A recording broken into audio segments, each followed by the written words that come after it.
ये उस तरह से है कि जैसे आपके हाथ में एक पॉइजन की बोतल हो।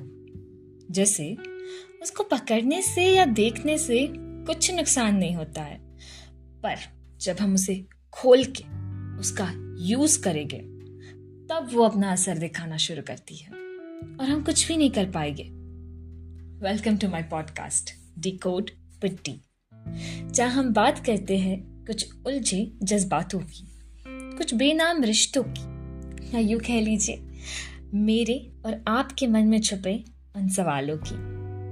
आज हम बात करेंगे ऑब्जर्व नॉट अब्सॉर्ब। क्या है ये? एक उदाहरण से समझते हैं। जब हम सिर्फ ऑब्जर्व करते हैं, हम चीजों को दूर से देखते हैं बिना उनको अपनी जिंदगी में लाए। लेकिन जब हम अब्सॉर्ब करते हैं तो हम उन चीजों को अपने अंदर समा लेते हैं। शायद हमारे लिए वो हार्मफुल हो सकता है, जैसे कि ये पॉइजन।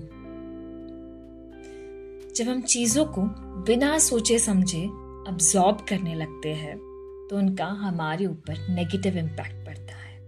जैसे हम किसी नेगेटिव एनवायरनमेंट में रहते हैं तो हम हर उस इमोशन को अब्सॉर्ब करने लग जाते हैं और साथ ही साथ हम खुद भी स्ट्रेस्ड, डिप्रेस्ड फील करने लगते हैं। दूसरा, अगर हम हर किसी के ओपिनियन को अपना लेते हैं तो हम अपनी असली पहचान खोने लगते हैं। हम अपनी यूनिक सोच और आइडेंटिटी को हमेशा दबा के रखना चाहते हैं। एक पर्सनल लॉस ऑफ आइडेंटिटी हो जाता है। पर अगर हम चीजों को अब्सॉर्ब करने की जगह पे सिर्फ ऑब्जर्व करेंगे तो क्या फायदा होगा हमें?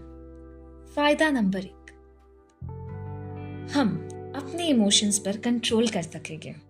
हमारे आसपास के नेगेटिव एनवायरनमेंट का असर हम पे कम होगा।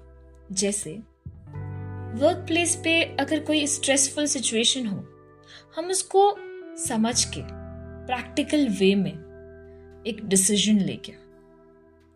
दूसरा फायदा, सिर्फ ऑब्जर्व करने से हमारी सोच क्लियर होती है। हम हमारे डिसीजन बिना कोई एक्सटर्नल प्रेशर के ले सकते हैं, जो ज्यादा एक्यूरेट और बेनिफिशियल होते हैं।